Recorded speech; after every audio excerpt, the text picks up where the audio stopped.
Okay, all you're going to need for this is 16 gauge German silver. It doesn't have to be German silver, but 16 gauge is a good gauge for this. And you can use non-tarnished silver, you can use copper, however you want to do it. But if you're going to stick with silver, you also want to do a 24 gauge of the same color. So in this case, silver. This is a non-tarnished, probably silver-coated copper. So 16 and 24, right? Some beads.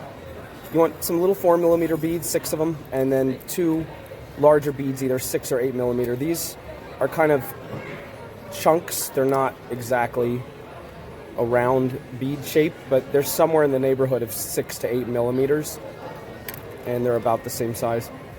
And then, you know, your tools, just basically your basic pliers and cutters, a ring mandrel, some kind of ring mandrel. If you don't have one, seriously, like, get a marker. It's really not that serious. You could just try wrapping around your finger. You might make a bruise. You might cut off the circulation, have to go to the hospital, but it's all part of being, you know, it's worth it. Some super glue is optional if you want to, like, make it extra little tight in certain spots if it gets a little wibbly wobbly, but wiggly. Anything else, this is pretty much it. That's all you need. Check this out. Just 4 inches. All you need is 4 inches. That's it. I'm going to do 4 1/4 just to be on the safe side, because for some reason I always tend to mess things up like this. But now it could vary a little more, a little less, depending on the size of the ring. This is going to make, pretty sure, like a size 7. If you want a size 8, 9, 10, 11, you might want to do up to 5 inches, but not that much. Not that much more. Take your regular pliers, hold it right on the end very tight, and just wrap around like this. Whoa, very tight. You don't want it to slip like that. Just let it form a natural curve. See, it forms a natural curve. You don't even need your round nose. It's annoying me that it's slipping so much. But you basically want to make a curve about the same size as your 2 large stones or beads that you picked. And it doesn't have to be perfect, but close enough. Make your second curve going the opposite way of the first one. So it's kind of like a really elongated S.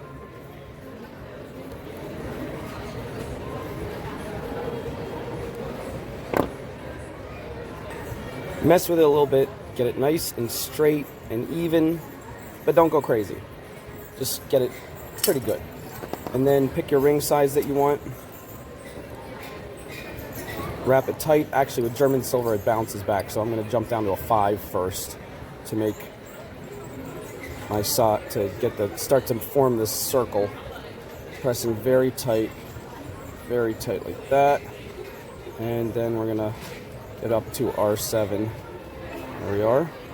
Yeah, I'm glad I took a little more than 4 inches, so that 4 1/4 was just right. However, if I did a 6, that wouldn't be bad either. This is going to be totally adjustable. Anywhere really between a 4 and an 8. So that's one of the great things about this ring. It's really adjustable. Why am I using German silver? You want to use a pretty heavy gauge because this is open-ended. You don't want it to be too flimsy. So you don't want to use like 20 gauge. Even 18 gauge is too thin. Like, you really want to use some kind of 16 or even 14. So I'm just, messing with it some more, just trying to get these kind of even. That's pretty much it. Now we take our 24 gauge. Now, I've never done this before. I only imagined it, so let's hope it works and I take the right amount. So let's just be on the safe side. Let's take about 14 inches, about 30 centimeters.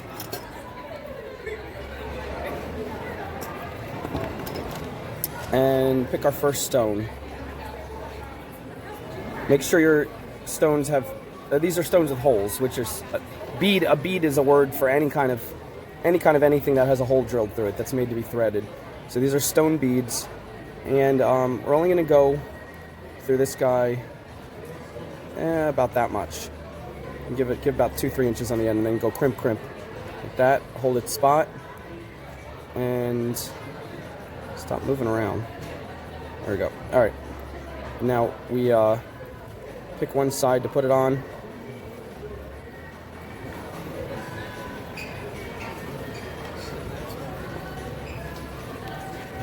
Sorry, you didn't see that. So you just put it down like that, one end going through. Arrange it with the stone how you want it to sit.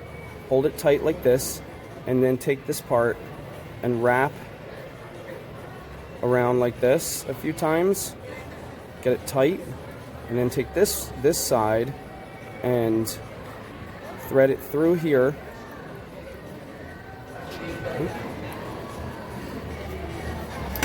By the way, this is a really nice light blue jasper. I had to brighten it up because it's looking dark on this table, but really cool stone. Anyway, pull it through here. You want to go really tight. And whatever you need to secure the stone, you can thread it a few times. You can even put the wire across the stone if you want. I feel like that's pretty secure, and we can always add, if it's in there but it's just a little wobbly, you can always add the little super glue on the back. All right, so this end piece, I'm just gonna finish it off. So what do I need to do to finish it off? Let's see. Let's put it through here again.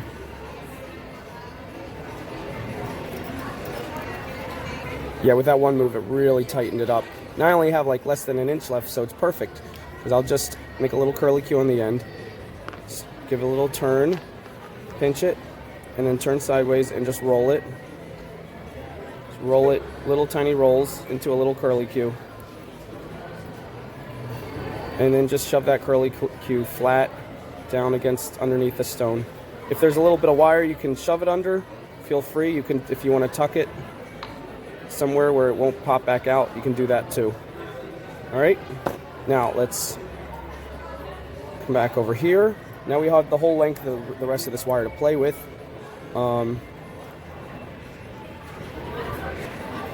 So we want to get it through here to, but we're pulling everything as tight as possible, and so we want to get it back. We want to get it back over to this side. We don't want to just pull it over like that, because then you have a big floppy wire. Whenever you want to move from one place to another and you want a tight wrap, you work your way over by doing little. You kind of like grab from one little part to the other as you wrap it, as you're making your way to where you want to go. You don't just take a big length of wire, especially thin wire, and just go just straight across the piece, because it'll usually be floppy and look messy and get snagged on junk. All right, so threaded it through again. Okay, we're back out, coming out of the corner here where we want it to be. All right, now let's push these little wraps up tight. Whoops. Push them up tight and come through again. Let me try to move this camera in a better spot. Okay. Yeah, we'll come around here one more time. Now I'm going to thread my little 4mm on. I have 3 for each side, and I have like light blue to match the blue of this jasper, and then on this side I have light purple to match the purple stone, which is an amethyst. Let's get it down to there, hold it tight, crimp it, and you just come around like that. Pull it. You want to make sure you hold it right where you want. You don't want it to roll around if you want it in one spot. As you're holding it tight, pull the wire as far around as you can. Sometimes you need the pliers to like. All right, and then go for the next one. Hold it in spot, come around, hold it tight, pull tight, make sure it stays right where you want it to. Hold it tight again, pull with the pliers. And the last one. Okay, immediately give it one more tight wrap right in its place. And then start wrapping down around the wire. You can make really tight wraps, like as tight as possible, or you can do the diagonal where it's kind of like diagonals going down a pole, like a striped red and white pole, like a candy cane. Either way, it's your preference. If you are going to make the super tight wraps, you might need more wire than this, so just keep that in mind. I'm doing a looser wrap, but it's really easy at this point. You're just try to make it even and just enjoy it. This is just kind of the relaxing part. And then right when you think, yep, right about there, it's time to put our next 3 stones on for this part. Always remember to pull really tight while you're holding the stone, because even though it's easier to get it tight here, when you're dealing with a stone, it's harder to get that tightness. If you don't get it really tight, the stone's going to wobble and move all over the place. Okay, so now once you come to the third one, just give 1 or 2 or 3 wraps around here. You're ready to thread your final stone. And voila! And again, now just take your excess. Now this stone had a hole drilled right in the corner. That's kind of weird. So unless I wrap wire over the top, this thing is going to kind of wiggle. So we'll worry about that with the super glue. But all we need to do now is make our little curly Q and just kind of tuck it in. We're done for that part. Always get the green cap, the gel kind. The red cap is like water. You'll get it all over your fingers. This stuff comes out nice and slow and gel. Jelly gel.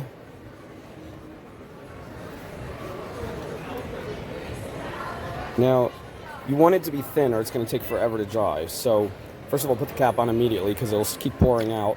But you can't rub it with your fingers. And you don't want to rub it with like a napkin. You'll get crumbs on it. So get a piece of plastic and tightly rub the excess off. And then leave it for like a good, I'd say, to be on the safe side, 20 minutes before someone wears it. Probably half an hour. But test it. If you feel the tiniest bit of stickiness, obviously don't have anyone wear it. Voila.